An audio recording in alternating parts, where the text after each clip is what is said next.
자, 26년 가계부채 관리 방안 발표됐고요. 촬영 기준은 오늘입니다. 부동산 시장과 금융의 절연을 위한 26년도 가계부채 관리 방안이 발표가 됐습니다. 지금 우리에게 제일 중요한 것은 이 내용인 것 같아요. 연합의 그 타이틀과 같은데요. 다주택자 대출 연장이 불어됐다. 그리고 새낀 매물, 무주택자 매수가 한시 허용됐다라는 거고요. 이게 지난 2월 12일에 그 양도세 중과배제 종료를 앞두고 다주택자 매도기를 열어준 것이 있었잖아요. 네, 그것과 거의 동일하고요. 그때 당시에는 5월 9일을 한도로 한시적 갭투자가 열렸었는데 그것이 올해 말까지 연장이 됐습니다. 그러니까 토어제 하에서 다주택 물건을 무주택이 샀을 때 그 임대차 기간까지 입주를 유예해주는 정책이라고 볼 수 있고요. 네, 다만 기존의 그 212 대책에서 해당했던 다주택과는 지금은 조금 차이가 있기는 합니다. 다주택자 대출이 나랑 무슨 상관이 있지라고 생각할 수 있는데요. 하지만 이거는 여기 말씀드린 대로 무주택자한테도 해당되는 내용이니까 끝까지 주의 깊게 보시기 바랍니다. 일단 첫 번째 내용은 가계부채 총량관리 강화예요. 내용은 좀 어려운데 쉽게 얘기하면은 이 26년 총량관리 목표를 25년도 실적이 1.7%인데 그걸 강화해서 1.5%로 설정하겠다. 그거가 무슨 말이냐? 그 자본주의의 기본 근간이 이제 인플레이션이잖아요. 그 인플레이션이라는 뜻은 돈의 양은 시간이 갈수록 느는 게 정상이라는 겁니다. 따라서 대출 총량도 늘어나는 것이 정상적인 상황이죠. 25년도 M2, 이 M2가 이제 돈의 양입니다. 쉽게 얘기해서. 그 돈의 양이 전년 동월 대비 증가율이 6월에 6.7%, 그리고 8월에 8.5%였습니다. 그리고 그것이 보시면은 25년 6월 기준으로 전년도의 돈의 양 대비해서 6.7%가 오른 거고, 그리고 8월 기준으로는 8.5%가 올랐는데 이 25년 가계대출 증가율은 24년 대비 1.7% 올랐다는 거죠. 그러니까 전체 돈의 양이 증가한 것 대비해서 가계대출 증가율은 매우 낮은 수준으로 잘 방어를 한 겁니다. 정부가 계속 대출을 조여라, 대출을 6억, 4억, 2억으로 해줘라 이렇게 하면서 정부가 계속 전방위적으로 대출 규제를 했었고, 그 결과가 돈의 양 대비해서 가계대출은 현저하게 적게 늘어났다라는 뜻이고요. 지금 그러한 정부의 노력과는 별개로 전쟁 추경이라고 해가지고 또 많은 돈이 또 풀리게 되어 있잖아요. 그럼에도 불구하고 오늘 발표했던 26년 가계대출 관리 방안에서 올해 26년의 가계대출 총량의 상승률을 1.5%로 제한하겠다. 그러니까 작년 1.7%잖아요. 그러니까 더 줄인 셈이 되겠죠. 그리고 월별로 이제 관리 목표를 설정을 한다고 했어요. 이게 기존에 원래 그 제1금융권, 그러니까 신한은행, 농협, 하나, 국민 이렇게 우리 메인 은행들에는 있었던 건데 이게 이 금융권에는 월별 관리가 없었어요. 근데 그것도 이제 좀 더 타이트하게 하겠다고 하고요. 사실 이 월별로 함으로써 기존에는 분기별로 해가지고 1월에 많이 나오고 3월에 없고 막 이런 것들이 있어서 대출이 안 나온다 이런 좀 소리가 있었는데 그거를 월별로 쪼개서 관리를 하겠다라고 지금 하고 있고요. 그럼에도 불구하고 어쨌든 작년의 양보다는 그 증가율이죠. 절대적인 양은 아마 더 늘어날 건데요. 그 절대 퍼센테이지가 상대적으로 줄었기 때문에 매월 초에 나오는 물량을 잘 확보하시면 될 것 같습니다. 그리고 여기 한 가지 또 주목해야 될 게 정책 대출이 줄어들고 있어요. 여기 보면은 정책 대출 비중을 현행 30% 수준에서 20% 수준까지 단계적으로 축소한다라는 내용인데요. 이 요즘에 저가, 중저가, 흔히 말해서 그 10억 언더에 있는 아파트들, 그리고 6억 밑에 있는 아파트들도 굉장히 많이 올라가고 있거든요. 그리고 이 아파트들이 많이 거래가 되는 이유가 이 정책 대출을 활용해서이기 때문에 정부는 이것도 좀 줄이려고 하고 있는 걸로 보이고요. 그리고 이게 왜 줄이냐면 요거를 줄여야지 이거를 팔고 위로 올라가는 그 갈아타기 효과를 차단할 수 있기 때문에 이런 전체적인 가계부채뿐만 아니라 정책 대출도 줄이겠다라고 하고 있는 거고, 실제로 그 1분기 그리고 작년 하반기에 정책 대출 비중이 굉장히 높았습니다. 예년보다. 그 부분을 충분히 정부가 감안하고 있다고 보여집니다. 그리고 이번 가계부채 관리 방안의 핵심입니다. 다주택자 주담대 만기 연장과 토어제 입주 유예인데요. 이게 금융규제랑 공급이 같이 된 거예요. 그래서 한번 자세히 살펴볼게요. 내용은 이런 식으로 블라블라 이렇게 되어 있는데 이것보다 좀 더 간략하게 설명해 드리면은 다주택자랑 그 임대사업자의 주택담보대출이 불가하다는 겁니다. 다주택자는 뭐냐면 개인 다주택자 있죠. 개인이 여러 개를 갖고 있는 개인의 입장으로서 다주택자가 있고요. 그 다음에 이 임대사업자는 임대사업자예요. 임대사업을 하는 법인 이 따로 낼 수 있거든요. 그래서 그 다주택자와 임대사업자가 각기 627과 97에 주담대가 금지됐습니다. 근데 그 이번에 타겟을 한 거는 어떤 거냐면, 이거는 이미 현재는 불가하고 있는데 기존에 나간 그 대출들이 있잖아요. 다주택자들도 627 이전에 실행한 것이 있을 거고, 임대사업자도 97 이전에 실행한 주담대가 있을 겁니다. 근데 이 다주택자, 개인 다주택자 같은 경우에는 다주택이 그 불가하다는 게 신규로는 아예 받을 수가 없고, 기존에 있던 것도 만기가 되면 이제 그거를 연장을 안 하게 하겠다라는 그게 골자거든요. 근데 개인 다주택자 같은 경우는 여러분 대부분 개인으로서 뭐 30년, 40년, 50년을 받으니까 사실 그 개인으로서는 다주택은 뭐 큰 영향이 없을 텐데, 이 문제는 타겟으로 하는 거는 임대사업자입니다. 임대사업자 대출은 사업자 대출이기 때문에 이 사업자 대출은 대부분 뭐 3년, 뭐 길면은 5년 단위로 이제 기간을 설정을 하는데요. 이 임대사업자 대출이 이미 실행된 대출들이잖아요. 그리고 기존에는 이게 이자 납입에 문제가 없는 대출, 그러니까 은행 입장에서는 아주 잘 매출이 나오고 있는 상품이라는 거죠. 그렇기 때문에 뭐 별 문제가 없다고 하면은 은행에서는 만기가 되면 연장을 해주는 게 그동안에 일반적이고 관행적이었는데, 이것에 대해서 정부가 이미 신규 주담대는 불가한데 기존 거를 연장해 주는 건 좀 공평하지 않은 것 같다라고 하면서 이제 해주지 마세요 라는 게 되었고요. 그게 이제 26년 4월 17일부터 이제 만기가 오는 거, 그 임대사업자 대출을 뭐 3년 전이나 5년 전에 받아가지고 이제 4월 17일 이후부터 만기 도래하는 다주택자, 즉 임대사업자의 대출을 연장을 원칙적으로 금지하겠다라는 거고요. 이게 예외도 몇 개 있습니다. 뭐 예를 들어서 뭐 어린이집이나, 그리고 뭐 국가의 목적대로 사용해둔 몇 가지 그 예외 원칙이 있어요. 그것들은 제외가 되는데도 불구하고요. 어쨌든 간 기본적으로 임대사업자의 대출은 연장이 금지된다라고 이해하시면 될 것 같고요. 그러면 임대사업자 입장에서 대출 연장 안 해주면 이제 어떻게 되겠어요? 만약에 내가 어느 임대 주고 있는 물건에 대출이 껴있는데 대출을 연장을 안 해준다고 하면은, 내가 뭐 현금이 있으면 그걸 갚으면 되겠지만 현금이 없는 경우가 있을 수 있잖아요. 그렇게 되면 이제 그 물건을 매도를 할 거고요. 그 정부는 이제 이거를 의도를 하는 거죠. 그리고 정부가 한 가지 더 준비한 게, 만약에 이 주택을, 그러니까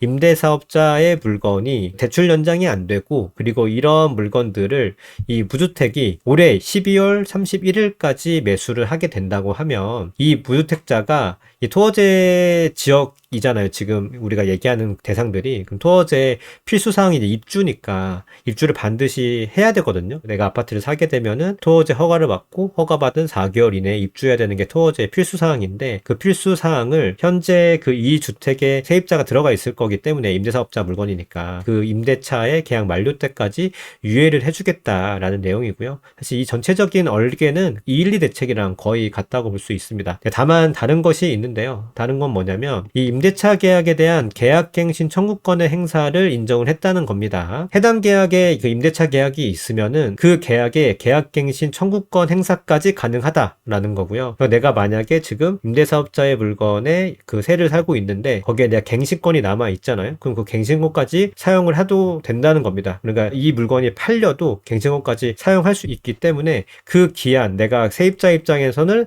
살 수 있는 그 기한이 28년 7월 31일이고요. 그러면 매수하는 무주택 입장에서는 최장 28년 7월 31일 입주 물건까지 무주택이 미리 매수가 할 수 있는, 꽤 그 무주택 입장에서는 뭐 좋게 얘기하면 시간을 벌 수 있고, 그리고 세입자 입장에서도 그 거주 기간을 지킬 수 있는 그런 거를 212 대책과 좀 다르게 정부가 마련을 했습니다. 212 대책에서는 계약갱신 청구권이 인정이 안 됐고요. 사실 계약갱신 청구권이 남아있든 남아있지 않든 집이 매도가 되면 세입자는 무조건 퇴거를 해야 되는데, 이번에는 그것을 인정함으로써 세입자 보호와 기간 연장을 통한 대책 해당 물량 있죠. 왜냐면 이게 기간을 연장하게 되면은 그것에 해당하는 그 물량들도 많아지잖아요. 그러면 또 그것들이 올해 또 나올 수 있기 때문에, 그런 해당하는 이 대책에 해당하는 물량을 많이 확보할 수 있기 때문에 정부가 이 두 가지를 모두 꾀한 것 같습니다. 그래서 간단히 얘기하면 그 212 대책의 기간을 연말까지 늘린 셈이고요. 다만 다른 것이 있다고 한다면, 212 대책 같은 경우에는 그 모든 다주택이 대상이었습니다. 왜냐면 이게 양도세 중과 배제가 이제 5월 9일 이후로 이제 다시 부활을 하기 때문에,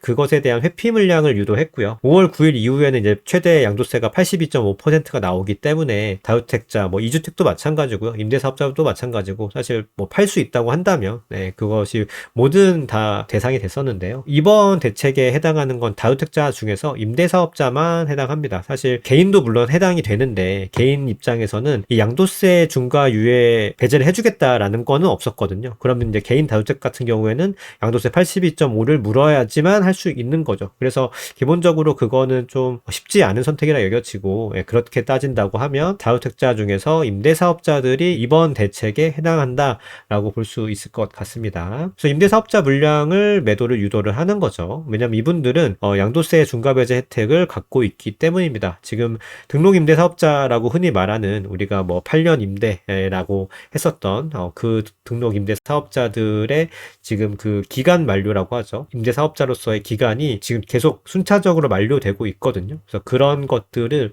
더 이상 임대사업자들이 더 갖고 있지 말고 시장에 내놔라라는 차원에서 이런 대책을 가져온 것 같습니다. 말씀드린 대로 다주택자 물량 중에서 개인 다주택은 사실 적용이 쉽지가 않고 등록 임대사업자 물건이 대상이기 때문에 상대적으로 대상주택이 작은 거는 사실이고요. 그리고 임대사업자들 입장에서 이게 반드시 혜택이라 볼 수 있냐? 왜냐면은 이게 영구적으로 양도세 중과 배제를 해준다는 것이 그간 정부의 원래 약속이었거든요. 근데 그 약속을 뭐 지켜줄 수 있겠냐 없겠냐 뭐 이런 것도 사실 정부에서 어느 정도의 언급이 있었고 그러다 보니까 임대사업자들 입장에서는 이제 만약에 혹여나 7월에 발표될 세제 개편에서 다주택자 세금이 굉장히 무겁게 매겨질 것 같아요. 그렇게 되면은 아무래도 매도 고려를 좀 해야 될 수 있지 않나. 그리고 매도를 할 때 뭐 이렇게 열어줌으로써 상대적으로 매수자의 풀이 좀 더 많아지는 그런 것을 정부가 같이 좀 의도를 했다라고 보여지고요. 사실은 뭐 그게 종부세 합산 배제 혜택을 그동안 임대사업자들이 계속 받았기 때문에 그것에 대해서 지금 이 대책에 대해서 어떻게 생각할지는 여러 입장이 있겠지만 어쨌든 물건을 매도하고 싶은 마음이 들도록 정부가 동원할 수 있는 모든 노력을 다했다라고 볼 수 있을 것 같습니다. 거기에 노력에는 지금 금융이라는 것과 세제가 같이 들어올 것 같고요. 그리고 그 212 대책 때는 사실 말씀드린 것처럼 모든 다주택자들이 해당이 됐었잖아요. 그렇기 때문에 시장에 나온 물건이 꽤 많았는데 이 대책으로는 풀리는 물건은 상대적으로 소수일 것으로 보이고요. 전체 임대사업자 물량이 서울에만 4.3만 호인데 이게 동시에 지금 26년에 풀리는 게 아니라 26년, 27년, 28년 이렇게 순차적으로 풀리기 때문에 이 4.3만 호가 다 같이 몰리는 건 아니고요. 그 임대사업자 기간에 따라서 순차적으로 풀릴 거다. 따라서 뭐 이게 메가톤급 공급은 아니지만 지금 서울의 공급이 워낙 없기 때문에 일부라도 시장에 공급돼야 될 양을 확보를 했다. 그래야 공급 절벽이 조금이라도 완화가 되지 않겠냐라는 것이 정부가 지금 이 시점에서 물건을 확보하기 위해서 최선을 다하고 있다는 게 느껴집니다. 부주택자 분들에게는 사실 당장 입주가 되지 않아도 어쨌든 물건이 아예 없는 것보다는 혹은 일반 물건이죠. 그 1주택자 분들이 파는 그 물건만으로는 사실 너무 물량이 터무니없이 적고 그리고 이 높은 호가로 있을 거잖아요. 물론 이 다주택이 나온다고 해서 뭐 가격이 낮게 나오지는 않을 것 같아요. 왜냐면은 뭐 이런 대책이 사실 뭐 여의치 않으면 내년에 또 나올 수도 있고 지금 이게 26년 212로 한번 나왔었고 그리고 이게 5월 9일 다가오니까 또 한 번 연말까지 열어줬기 때문에 이게 내년에도 열어주지 않을까라는 그런 생각을 하게끔 되잖아요. 그래서 다주택자 매도자 분들이 뭐 막 급하지는 않을 것 같아요. 따라서 가격이 낮게 나오진 않을 것 같지만 그럼에도 불구하고 매수자 입장에서는 아예 선택의 여지가 없는 것 그리고 우리가 이전에 이미 2019년에 이제 그 다주택자 양도세 중과 부활이 있고 나서 물건이 싹 마르고 가격이 쫙 올라갔던 그 기억들을 모두 다 하고 있기 때문에 그런 것이 반복되지 않게 하겠다는 정부의 어찌 보면 진화된 정책이다라고 볼 수 있을 것이고 무주택 입장에서도 만약 사고자 한다면 물건이 나올 수 있다는 측면에서 수통은 조금이나마 좀 트이지 않았나 라는 생각이 듭니다. 다만 그 기존에 좀 말이 많았던 그 입주 후 3개월 주담대가 안 되는 것들에 대한 문제는 사실 보완책이 없습니다. 그러니까 이게 무슨 소리냐면 내가 등기를 치고 나서 그 주담대라는 게요. 우리가 보통은 주택담보대출이 대출을 받아서 그 집에 잔금을 치잖아요. 근데 이렇게 세가 많이 남아있는 것들을 내가 살 때에는 미리 취득을 하게 되잖아요. 내가 갭을 끼고. 그러면 그 내가 취득한 후로부터 3개월 이내에 주담대를 실행을 해야 되는데 그 이상이 넘어가게 되면은 사실 주담대 실행이 안 됩니다. 그래서 많은 주택자분들이 뭐 물건은 있지만 그게 27년 2월 이후 그러니까 지금 현재 그 212 대책에서는 26년 11월 9일까지 입주를 해야 되고 그럼 거기에 3개월을 더하면 27년 2월 9일까지는 주담대가 실행되어야만 그 주담대가 실질적으로 대출의 역할을 할 수 있는 건데 다음에 만기에 나오는 그 물건들에 대해서는 사실 대출이 안 되잖아요. 그래서 무주택자분들이 너무 저런 건 있으나 마나한 물건이다 라고 해서 아쉬운 점이 좀 있었는데 이번 대책에서도 그 보완책은 좀 빠졌고요. 따라서 이번 대책이 현실적으로 27년, 28년에 혜택을 보는 물건들은 주로 상급지에 해당을 한다고 생각을 합니다. 왜냐하면 상급지는 25억 이상이 주담대가 2억밖에 안 나오는데 반해서 생한자라고 해서 주택 취득 3개월 이후에 나올 수 있는 대출의 최대 총량은 생한자에서 1억이거든요. 생활안정자금이라고 해서 최대 1억밖에 안 나와요. 근데 2억에서 1억으로 줄어드는 거니까 중하급지는 뭐 6억에서 1억으로 줄어드는 거고 아니면 뭐 15억에서 20억 사이는 4억에서 1억으로 줄어든다고 하면 상대적으로 25억 고가주택에 있는 매수자분들이 이 대책에 대해서 상당히 좀 수혜를 볼 수 있지 않나라는 생각이 좀 들고요. 정부도 어찌 보면은 상급지의 임대사업자 물건이 좀 많거든요. 강남 3구에도 많다는 기사들이 떴었잖아요. 그런 상급지의 임대사업자 물건들을 타겟을 하고 중하급지는 뭐 현실적으로 살 수 없는 분들이 많을 것 같고요. 혹은 뭐 현금 보유자가 있다고 하면 현금 보유자들이 유리한 지역이 지속될 거라고 생각을 합니다. 사업자 대출도 집중 점검하고 개선하겠다라는 내용도 굉장히 좀 크게 다뤄졌어요. 이게 원래는 사업자 대출이 뭐 적발되면 1차 적발 1년, 그다음에 2차 적발 뭐 5년 이렇게 해서 대출을 못 받는 게 페널티였는데 지금 1차 적발이 3년, 2차 적발은 10년으로 상당히 많이 늘어났고요. 이것 외에도 뭐 여러 가지 뭐 금융 그 시스템이나 이런 것들을 토대로 해가지고 많이 사업자 대출을 좀 점검을 하려고 하고 있어요.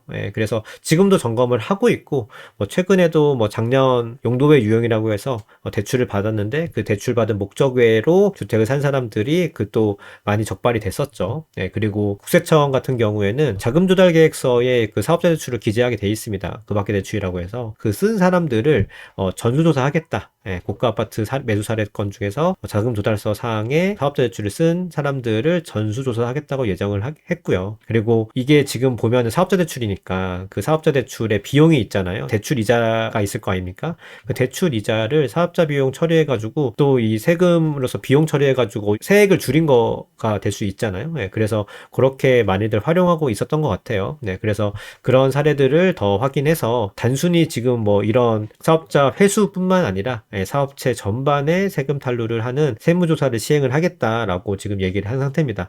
그러니까 여러 가지 방면으로 뭐 가계대출뿐만 아니라 사업자 대출에서도 조심해라, 대출 받지 말아라, 정당하게 대출 받아서 사용해라 라고 지금 얘기를 하고 있습니다. 정부는 지금 금융규제를 전방위로 시행을 하고 있고 근데 다만 뭐 그것만으로는 사실 다주택자의 매도를 가속화할 수는 없겠죠. 금융규제로는 좀 부족할 수 있고 이 금융규제가 현재 있는 다주택자들이 대출을 받지 않은 사람들도 있기 때문에 어찌 보면 더 많을 수도 있고요. 그런 사람들에게 크게 어찌 보면 매도를 위한 유인 구조가 안 될 수 있습니다. 그래서 보유세 인상은 좀 필연적으로 보여지고요. 7월에 아마 세제 개편이 있을 텐데 그때 이제 베일이 벗겨질 것으로 예상을 하고 있습니다. 그래서 정부는 이 두 가지의 갈래에서 전월세 상승 방지와 매매 시장 안정이라는 이 두 가지 갈래에서 매매 시장 안정을 선택한 것으로 보여지고요. 어쨌든 매매 시장 안정이 될지는 뭐 추후 지켜봐야 되지만 큰 방향은 매매 시장을 선택한 걸로 보입니다. 왜냐하면 이 전월세는 사실 계속 상승을 하고 있습니다. 지금도 4년 전에는 그 월세가 한 200, 300인데 지금 한 400 정도로 됐고 저희가 뭐 노원에도 이제 구평 기준으로 해가지고 월세가 200이 넘었다는 이제 기사들이 좀 나오잖아요. 근데 그럼에도 불구하고 그것에 해당하는 사람들이 이 계약갱신 청구권으로 인해서 4년으로 분산이 조금 되는 경향이 있어요. 그리고 전세 같은 경우에는 전세가 이제 대출이 더 안 나오거나 뭐 여러 가지 뭐 상황에서 은행이 거부한다고 했을 때 그럼 보증금을 그대로 유지한 상태에서 이제 월세로 몇십만 원 주면서 이제 반전세로 전환이 되잖아요. 그러면 사실 이게 데이터적으로는 굉장히 막 폭등했다라고 잡혀지지 않고 그렇게 되면은 첫 번째 그 수요 분산으로 인해서 해당하는 사람이 적고 그리고 이 데이터적으로도 잘 잡히지가 않기 때문에 이 전월세 상승이라는 것이 막 사회 문제화 되는 것보다는 매매 시장이 조금이라도 오르게 되면은 이건 바로 데이터로 그 확인이 되고 오히려 어찌 보면 더 사회 문제가 될 수 있잖아요. 그래서 매매 시장 안정을 택한 게 아닐까 싶습니다. 그러니까 전월세가 움직였을 때 어찌 보면 정권이 항상 바뀐 사례가 더 많은데요. 어쨌든 정부는 지금 이런 여러 가지 상황이 전월세 상승이 조금은 뿌려진 떨어질 것 같다라는 생각을 하고 있는 것 같고, 실제로도 전세가 오르고는 있습니다. 확실히 오르고는 있습니다만은 그게 기존에 생각했던 것보다는 아직은 그 상승세가 좀 덜하긴 하고요. 물론 월세는 정말 많이 오르고 있습니다만은 모든 사람들이 야 이게 정말 너무 문제다라고 하기에는 이전에 있었던 전세난과 비교해서는 확실히 강도는 약해 보이거든요. 따라서 전월세보다는 매매를 선택한 것이 아닐까라고 생각을 하고 있고요. 어쨌든 이것에 대한 부작용은 이제 다주택이 계속 줄어든다는 거죠. 어찌됐든 간에. 그러면 다주택이 줄어들면 줄어들수록 전월세는 급격히 감소를 할 거고, 전월세가 거의 실종에 가까운 수준이 될 텐데, 그나마 이제 뭐 어찌 보면 살아남았다고 표현할까요? 그 살아남아 있는 그 전월세들은 상승이 가속화가 될 거고, 그러면 세입자들은 전월세를 살고 싶어도 이 상승이 너무 가파르거나 사는 것만 대비해서 크게 내가 이득이 없다고 하면 매매 선택을 하는 경우들이 더 많아지겠죠. 그렇게 되면 이제 사실 매매 수량도 굉장히 적은데 안 그래도 적은 매매 수량에 가수요가 집중이 될 겁니다. 그렇게 되면 뭐 지금 위는 어느 정도 막혀 있다고 보지만 그 밑에 이제 15억 미만의 대출이 열려 있는 구간에서는 이 중저가 시장에서는 상승이 좀 강요될 수가 있지 않나라는 생각을 하고 있습니다. 그럼 이런 상황이 계속되면 결국에 무주택 입장에서는 내가 만약에 지금 현재 감당 가능하다라고 한다고 하면 향후 3, 4년을 봤을 때는 내 집 마련을 하는 게 조금 더 안정적인 선택이 아닐까라는 생각을 하게 되고요. 정부가 지금 이 방안을 통해서도 계속 주택시장 안정에 대한 의지를 정말 계속 이야기하고 있습니다. 뭐 어떻게 될지는 뭐 계속 지켜봐야겠지만 각자 포지션에서 유리한 걸 선택한다고 봤을 때 저는 무주택 입장에서는 매수를 진행하시는 게 조금 더 안정적일 것 같다라고 말씀을 좀 드리고 싶어요.